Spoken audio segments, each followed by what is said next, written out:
the center of Beijing when a man walked to the middle of the Avenue of Eternal Peace.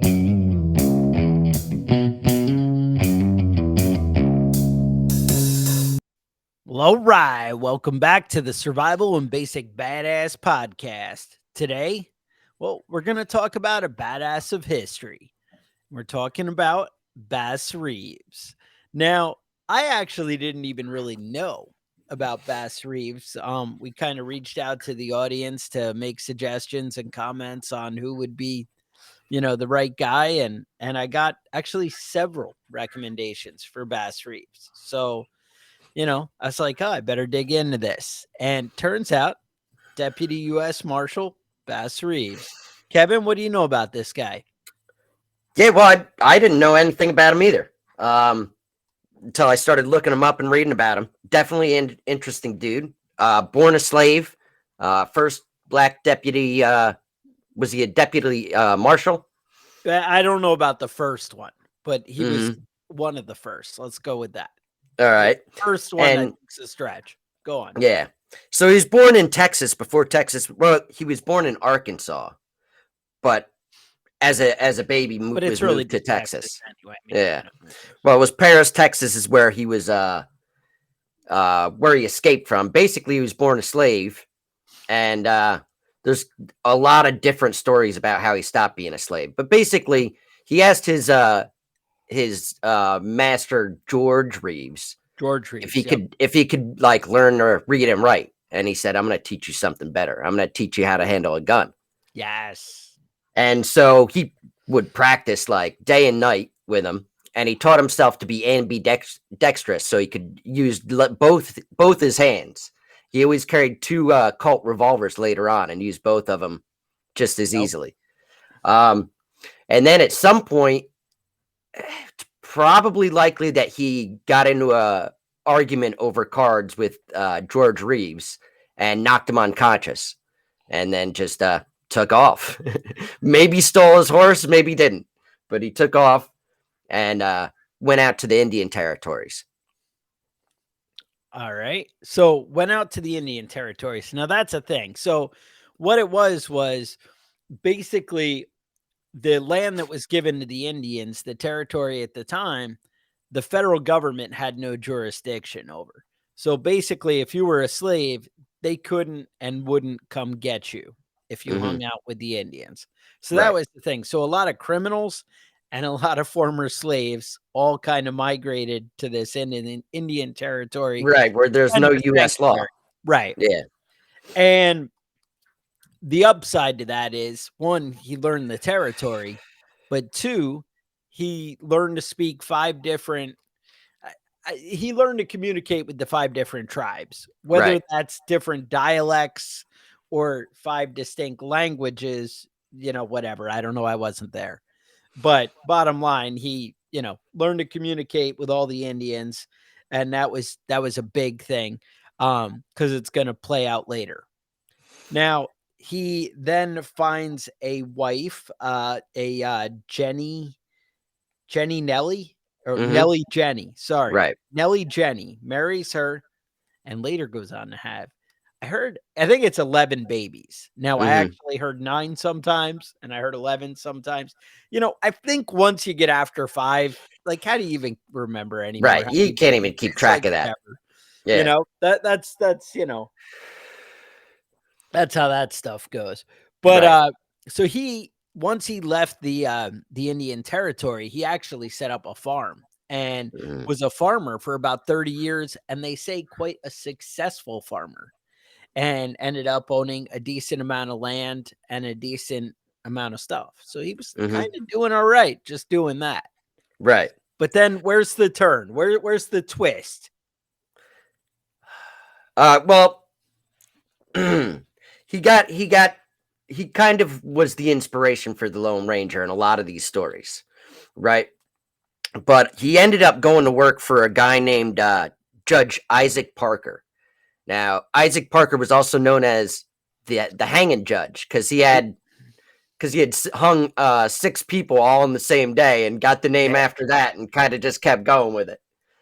So a lot of these guys that Bass Reeves went out after, were like, if they got captured and went to jail, they were getting hung. They knew that. Like, it wasn't, it wasn't like, oh, all right, well, I'll go serve my time and Right.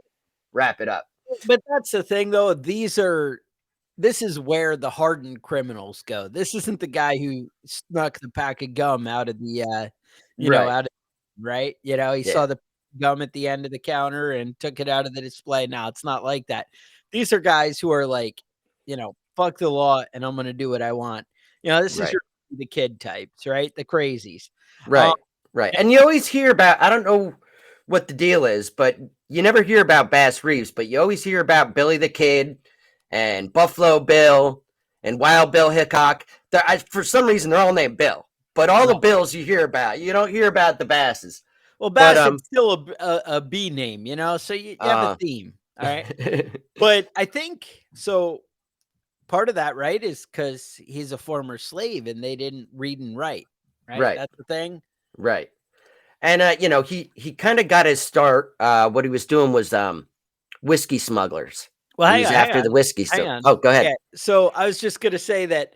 So with a lot of these guys, the reason they live in infamy, Billy the Kid and whatever, either somebody takes a shine to them and is writing stories about them, or they're writing their own story. Remember there was that, what is it, Wild Bill Hickok, or one of them had that like traveling road show about, hey, I was a badass, right? A road show about it, right? Or whatever, and they, Calamity Jane and all them, they hung out and whatever. So that's the thing. Promotion kind of helps you live in infamy, and I don't think Bass Reeves was that guy. He kind of came across as the humble and, a little more reserved guy. But like you said, so there was one of the things, the Indian Territory, alcohol was illegal. Right. So, or whiskey was illegal. I don't know about alcohol in general. So I assume that's kind of the go-to. But so what happened? Well, he got good at figuring out where these guys were traveling, because you wouldn't travel on the main roads. You try and take alternate routes to get out there. When you're smuggling things, you don't go through all the checkpoints and the towns and everything, right? So he first started figuring out what roads they were traveling on and wait for him. But he kept nailing all these guys. But you're getting 3 or 4 barrels of whiskey at a time. You're not solving a problem. It's like sticking a finger in a dike.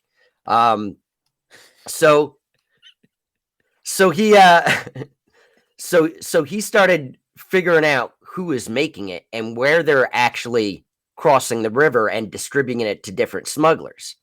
And so Judge Parker got him. The thing with Bass Reeves is he always worked alone or with one like posseman. He just hires some guy that knew that area, and that kind of fits the whole travel around thing. Right. I got to say, a lot of the marshals, that was kind of the MO. Was they would have like a tracker, a guide with them, just somebody kind of who was familiar with the area, even though, mind you, that's where he started out, as that guy kind of thing, right? And could speak the languages and navigate with the Indians.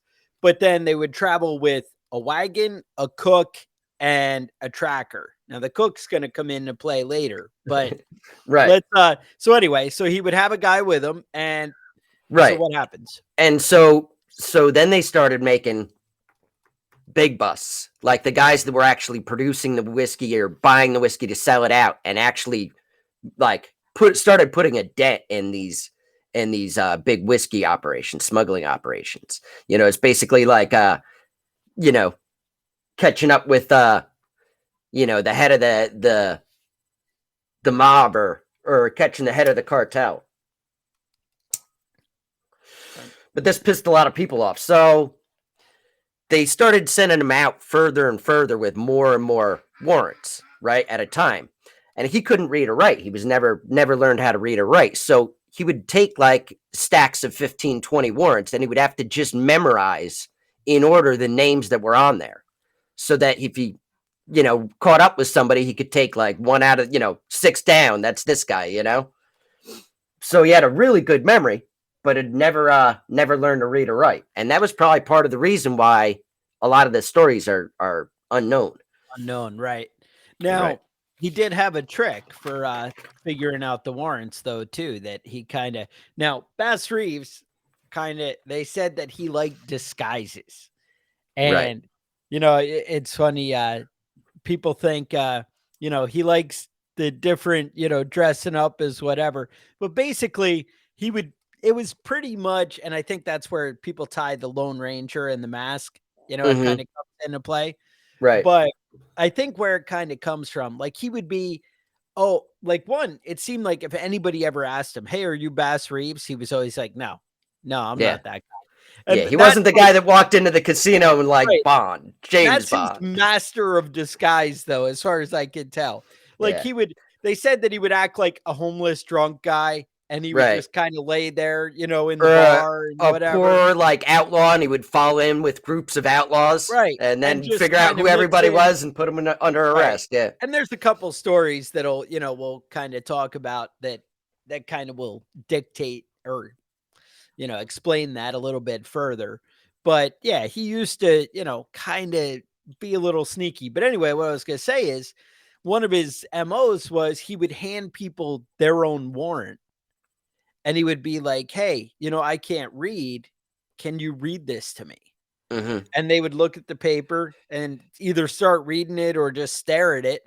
And while they're looking at it, he would get the drop on them. Hmm. And being like quick draw guy and his MO, he'd really get the jump on a lot of people just through that technique. Yeah. So that was one of the, I don't know that he needed the help reading the warrant. Yeah, I'm sure he didn't because like Hmm. we said, good memory, memorized, and I'm sure they were like hand drawn pictures at the time, but Right. whatever. Right. Yeah. Another thing that kind of shows how quick he was with the quick draw, which a lot of that stuff, a lot of those stories from the Wild West about quick draws and shit, that's all kind of bullshit. But he really was quick with his revolvers. He had 2 Colt revolvers that he always carried with him, and a Remington rifle.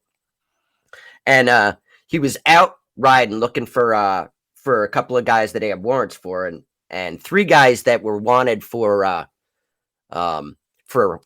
stealing horses and were involved in a lot of missing people. He didn't have warrants for him, but they thought he was coming after them, so they waited for him. And when he came up through the trail, they all jumped out and had him dead to rights. And they had him, put his hands up and get off his horse and, not go near his Colt revolver. So he got down off his horse and he asked him if any of them had a pencil so that he could write the date that he captured him. Smart. And they started laughing and he shot all 3 of them before they got him. Hey, that's it. Mhm. That's part of his trick. Yeah, there was another one later in his career. He's going down the road and the 2 guys kind of ran up with him and they're like, "Hey, we think you're Bass Reeves and we think you might be looking for us." And he's like, "No, no, I'm not that guy. That's not me." Mhm. And they were like, "No, really, we're pretty sure. We're gonna, you know what? You're coming with us." And they put him on the horse and they said, "We're gonna take you into town and we're gonna find out, who you are, and we're gonna get you." And they start going into town and hoping to come across somebody, and they don't find anybody. And they're like, "You know what? We're tired of carrying this guy." I believe they use some inappropriate language that you would use, is how I read the story. But Right. anyway, so they go on and they're like, "You know what, dude? We're just going to kill you because we don't have time for this. Do you have any last requests? Because we're just going to shoot you in the head." And he's like, "Well, you know what? I do have this letter in my bag from my wife and I can't read and everything. It would be awesome if you could read it to me before I die. So at least I can be thinking of her." And that's now Mhm. there was a little interpretation embellishment there in my part, but that was the gist of it.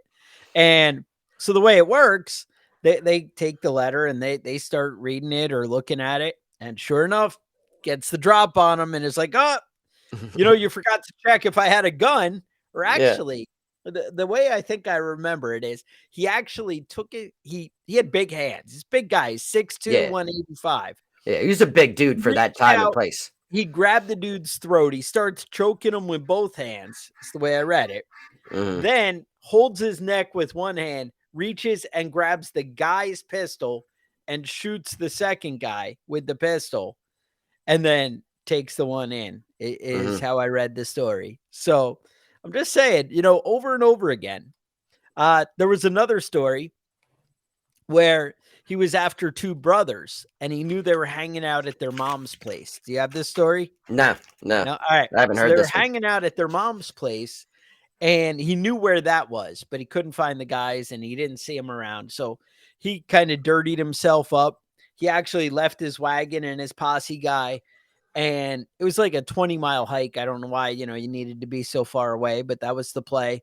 And he walks in and he goes in and he's like, hey, I'm a thug and a criminal to the mom.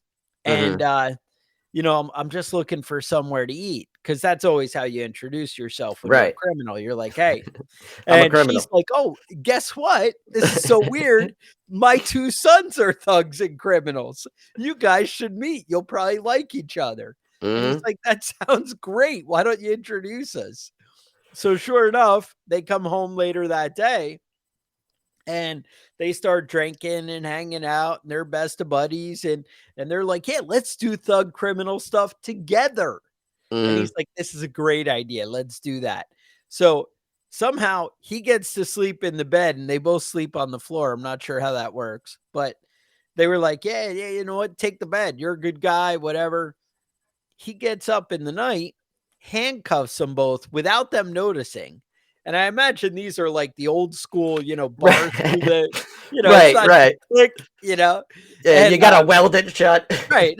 He sets them up, gets them both handcuffed, and then the way I was told the story, they wake up handcuffed and are surprised. But he probably just, gave him a boot to the back of the head and was like, hey, hey. Yeah. Get And up. then, so they jump up and he's like, you're coming with me. Walks them back to the wagon, ties them up. They said sometimes he'd have 13 people, up to even 17 people, I read, chained one to the next, behind his wagon and just following them around. Yeah, So, they said he captured over 3,000 criminals. and that was the way I read that one. Because the numbers, you don't know. They But seem somebody did, crazy, right? a newspaper article about him about 5 years before he retired from the Marshal Service. Mhm. And at that point, he said that he had done over 3,000 arrests, Mhm. is where they were at. But, those are impressive numbers, Right. Right. The I thing was, like this area where there are hardly any, white people. This area was like it was like your hometown. You know what I mean? He knew everybody. He had spent his whole, not his whole life, but a big portion of his life in this area, and he knew everybody. He had a lot of Right. informants. He had, and he would go from town to town, and he knew people in every town there. He was a well-known person in that area. And so, when it goes to like disguises and stuff, people don't have pictures, They remember, the black dude with a wild mustache. That's And about it. he's That's about it. 6'2", Yeah. he's got he's got the Tom Selleck mustache. He's Mhm. 6'2". Actually, I think, he'd even put Tom Selleck to shame, but he Yeah. had an impressive Yeah, mustache. it was better than Tom Selleck. I'd definitely say that. It was right up there with the pictures you see of Doc Holliday and those guys, Actually, those big handlebar mustaches. that's the thing. I mean, I think these guys in history, they always had the impressive look, I Mhm. think this guy, you see the picture. I feel like if we needed somebody to play him, he's like your Will Smith type, right? Yeah. Is that where we'd go? I mean, Mhm. he's an impressive guy. I don't know. But so anyway, so now he did have like you got any more stories of the arrests, anything like that? Well, there was a famous story where he was out with the posse Okay. chasing these guys. They're out in this big field, right? And they started shooting at him, and they kept missing him because he was like, he was like a quarter mile away. And so the sheriff asked the Marshall Reeves because he was so famous with his The sharpshooting. go-to shooter, right? Right. And he said, I'm going to break his neck. And from a quarter mile away, shot him right through the back of his neck with his rifle. And that's the thing. Now you got to remember, we're not talking about a scoped rifle. Right. These are iron sights, you know? Iron sights on your old Winchesters. So you Right. imagine your dad's or maybe your Winchester 30-30. Mhm. And, actually his, I believe I wrote it down. He had a favorite caliber, and you'd actually be impressed to know it was 38-40 Colt. But why you'd be impressed is he would use the same rounds for his handgun and his rifle. So using a handgun round in your rifle, a lot of times you have a little bit less powder going on there. So it's not as great for those long shots. You actually have to do some calculation Right. because you don't right. have such a big powder load and you have a decent size, bullet. So that's impressive. I did hear, now I heard multiple stories, and we're going to get into this in a minute, of how he may have had different rounds for his rifle and his pistol, and there were some loading issues, but we're going to get into that. Mhm. But at least later on in his career, he did 38-40 Colt, and he would do the same rounds for both. And it could be because of this incident that he Mhm. actually switched to the same round for both, so there wouldn't be any confusion. Just saying that might be a thing. We're gonna get into it. That's a tease, if you will. Mhm. So anyway, he the way I heard that story is it was actually a guy, Webb, that they had arrested. The guy was kind of a dirtbag. The story was that his neighbor was a preacher, and I believe an African American, and he was burning his field to clear the land, basically. Mhm. And the fire got a little bit out of hand and burned somehow into this other guy's land. Or actually, he was like, this Webb guy was like a farm manager for the property next door, and some of the land got damaged. So he went over to retaliate against the preacher. What the hell are you doing? You idiot. You ruined, our stuff. How dare you? You need to be more responsible. I took a little liberty there. So Mhm. anyway, and he ends up shooting the guy. So they put out an arrest warrant for this other guy. And, Bass Reeves, being the lawman that he is, I'm going to go out, handle it. Goes, grabs the guy, brings him in, no problem. Puts him in jail. The guy makes bail. Now check this out. $17,000. And this Mhm. is in, I think, 1902. Right. And $17,000 bail. So that's impressive. A store owner ends up making the bail for him. So he ends up, takes off. Sure enough, court date comes. Guy never shows up. Mhm. So, like Dog the Bounty Hunter, Bass Gotta go Reeves is after like, him. nope, not on my watch. I'm going to go get him. So him and this posse you're describing go, they kick in the store because they're like, you know what? The guy who's got the 17 grand, he's going to know. I'm going to go Right. talk to him. That's we always see on these shows, right? They go Right. talk to the guy who paid the bail. Mhm. So sure enough, somebody sees him run out the back. And that's where Bass Reeves steps up. Hang on, 500 yards, no problem. I got this. Mhm. Next shot, And hey, that's how you do it sometimes. When you're a badass, that's how you play the game. Yep. So let's so eventually Bass Reeves is charged with murder, right? Ooh, how did that happen? That's a little scandalous. Right. Little scandalous. So there's like 15 different stories I heard about what Right. happened. Now, Nobody really knows what actually happened. right. There is no Right. truth because the truth passed with Bass Reeves, I guess. It's accused of killing his cook, William Leach. Right. Now, So yeah, go ahead. Tell there are us. rumors that they had been in several arguments because his cooking was so bad that he kept making people sick. And there's also rumors that Bass Reeves was just cleaning his His rifle. rifle. Right, a cartridge was stuck in there, That's right? so Still. that's what I heard. Now at now one I heard he was cleaning his rifle. That was one Hmm. version. Another version was he he had different rounds for his handgun and his rifle. This is what I was talking about earlier. And he loaded in the wrong round and it was kind of stuck in there. And he Right. was trying to get it out. And while he was distracted with that, it fired and shot his cook in the neck. Now that sounds more like the gun's kind of going to blow up on you and make more problems. Right. It Right. doesn't If sound you're like that would accidentally shoot him in the neck, but I'm Yeah. If told that's the you have it version he open gave in and you've court. got a hand knife, a knife with your hand on it in the chamber with the round, I feel like you'd have a pretty fucked up hand if that went off. Or maybe some powder burns on your face, when you're in Right. there, kind of something, right?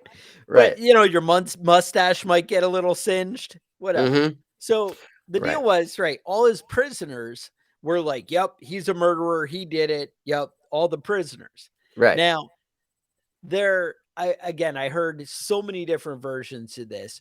One was a prisoner's wife was with him because the guy had some kind of intestinal distress Mm-hmm. and his wife came along to help him out as they were traveling home. And she, in one version I heard, supported Bass Reeves and was like, nope, I was outside. I wasn't locked up like the other guys. I saw it and he's totally innocent. Another version I heard was, yup, I was outside. I saw it and he totally murdered that guy. Mm-hmm. So, whatever. But the thing was, he ended up being in jail for, again, I heard anywhere from 3 months to a year awaiting trial. Right. And he With ended the up, criminals that he had put in the jail. right, right. And this was not like a happy jail. This jail was the basement of the courthouse where for a bathroom, they would stick a pot in the unused fireplace. So, it gets a little hairy down there. And Yeah. they said somewhere up to 60 prisoners, stuck in there. So that it's not a happy time. Mm-hmm. So anyway, the judge liked him and the judge was like, you know what? You're a good guy. I believe your story. And I don't really know. Now there were other rumors that Bass really liked puppies. Did you Right. hear this? Right. I heard this And story too. so, right. So there was a rumor that the cook was tired of the puppy always being a beggar. Now, Right. you've had dogs that are beggars and Uh-huh. it might irritate you. Some people Right. do get irritated with that. And you're like, look, I'm tired of this dog always whining and whatever. So the rumor was that the guy actually poured hot grease from the cooking down the dog's throat because he was begging, waiting for, Mm-hmm. and Bass was like, we'll have none of that shit. Shot him in the neck. Mm-hmm. That's a rumor. Right. There was also another story that fits the puppy friendly guy of he found a guy beating a mother dog who just had puppies and he ended up like taking the puppies away from him and bringing Mm-hmm. them into town and Right. even kept one as his own, very possibly the same dog that was in this story. Yeah. So this isn't the tradition where the cops got their Shooting dogs. go-to of shooting It's dogs, the right? exact opposite. Yeah, Right. he's the opposite one. He's the opposite. He's the So- one that shot you if you fuck with dogs. There you go. Exactly. So, again, all that, nobody was there. But the bottom line, we know that courts are never wrong. And they decided that it was a gun cleaning incident. So obviously that's what happened. Right. And we're going to leave that to history. History's told by the winners. So there you go. Right. Bass comes out on top. Now, we Mhm. also had, we mentioned 11 kids. Now, these kids had issue after issue, but when you have 11, I feel like, you're bound to have some issues. Yeah. A Yeah. lot of them died very young. Especially if you're Bass Reeves, because according to everything, he might have been a cool dude, but he was also a mean motherfucker. He had like serious PTSD type symptoms. He was mean as shit. So, I mean, sometimes you got a nasty ass dad and you become a nasty ass person. There's rumors. So he did have a daughter die from epilepsy. Mhm. He had a son he lost to pneumonia. He he had no there's a famous story that we're going to talk about here about his son ended up murdering his wife, Mhm. but he had another son that actually had a girlfriend and he slit her throat. Oof. So, Can't you you know, just can't you just multiple. shake a woman? You know, you don't have to Is slit that her what you do? throat. Jesus, just Kevin, shake them. that's I don't think that's appropriate. I think that's actually the exact opposite of what you're All supposed to right. do. Well, I'm saying, I mean, if you have the choice between the two, you know. All right, we'll give you that. So then, what ends up happening is, I don't know. So anyway, he has a second son or another son, and this one ends up um, having a wife who cheats on him. Hmm. And when she cheats on him, he's like, you know what? I'm out of town all the time with my job, and I guess I understand how this could have happened. And you know what? I'm going to forgive you. I don't like it, but maybe if I just beat you around a little bit, we'll call it good, right? Hmm. And she's like, "All right, that sounds right." I'm not sure that's exactly the wording, but that's how I imagine it, right? Hmm. So then they he quits his job, or he quits that job, and he gets Hmm. another job where he's going to be around in a local boy. Right. And he ends up coming home, and sure enough, there she is cheating with another guy. Hmm. And he's like, "That's it. You know what? I'm going to have to shoot you in the face." And maybe it was the neck. I don't know. He shoots her and kills her, and Bass is out doing Bass Reeves Marshall stuff, and he comes home and everybody's like, "Hey, there's a warrant for your son. None of us wanted to serve it because we respect you, and basically we don't want to cross you because that would be bad for us. Hmm. So, but it's got to be dealt with." And he's like, "You know what? I got this. I'll go bring him in." And the son had gone actually in the Indian country, and there was even rumors that he even tried to kill himself, the son, Hmm. and ended up with a scalp wound. And he like tried to shoot himself in the head or something, but it didn't. It just Didn't ended take. bad. Yeah. But he ends up going to prison, and Bass brings him in, gets sentenced to life. Hmm. But they said that he was a model citizen in prison. I don't know how with the herd of guys. Maybe prison got better. He actually went to Leavenworth, the son, Right. and he goes to prison, and 11 years later does get his sentence commuted and ends up becoming a barber. And you know everything kind of works out, but that's actually after Bass has passed on. Hmm. So he never gets to see his son freed from prison. And but Right. But anyway, you know what? One of the rumors that I heard is that his son asked his dad like what he yes. should do, and his Bass was like, "I don't know. I think I'd kill the bitch." And then Well, later turns see, I out, heard I would shoot. I heard that it was I would shoot the guy and I hmm would beat her, is hmm what they said that, oh, so according. he didn't take his dad's advice then. No, he completely went the opposite way. Now, mind you, both options would have landed him in prison, Uh, right, but right. But I mean, I feel like in the grand scheme of things, if your wife cheats on you, that's on her. That's not on the dude. You know. yeah, that's bad.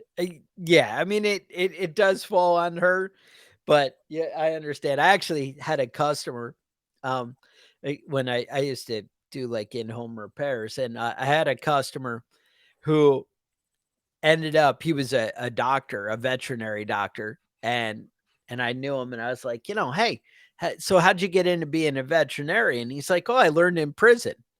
And actually, that's where Bass Reeves' son learned in prison to be a To be a barber. barber, right? Right.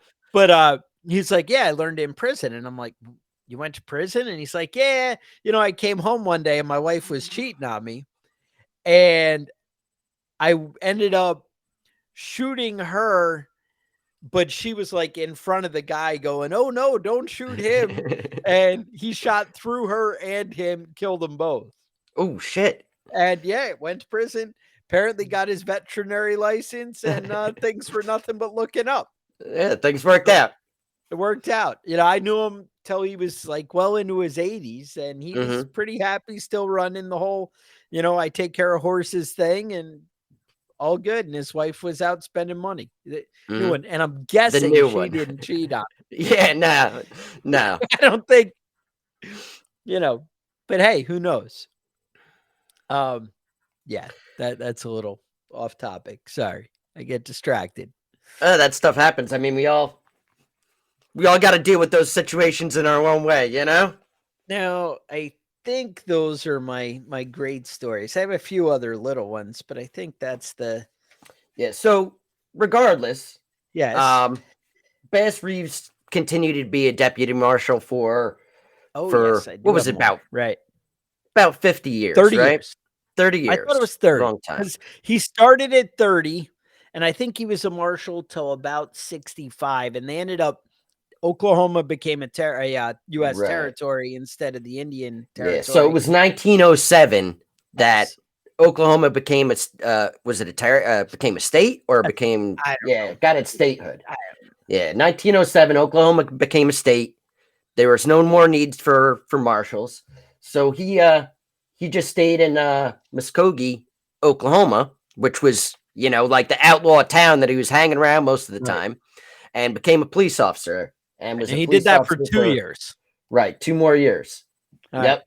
Now they said he used to walk around with a cane as a police officer, Mhm. and the cool one that I heard is he actually had a guy follow him around with a bag. They said a handbag or a Yes. satchel full of guns, just in Right. case, because you're Right. like, yeah, I might need. He had some he more." had a sidekick that just carried a bag of guns around.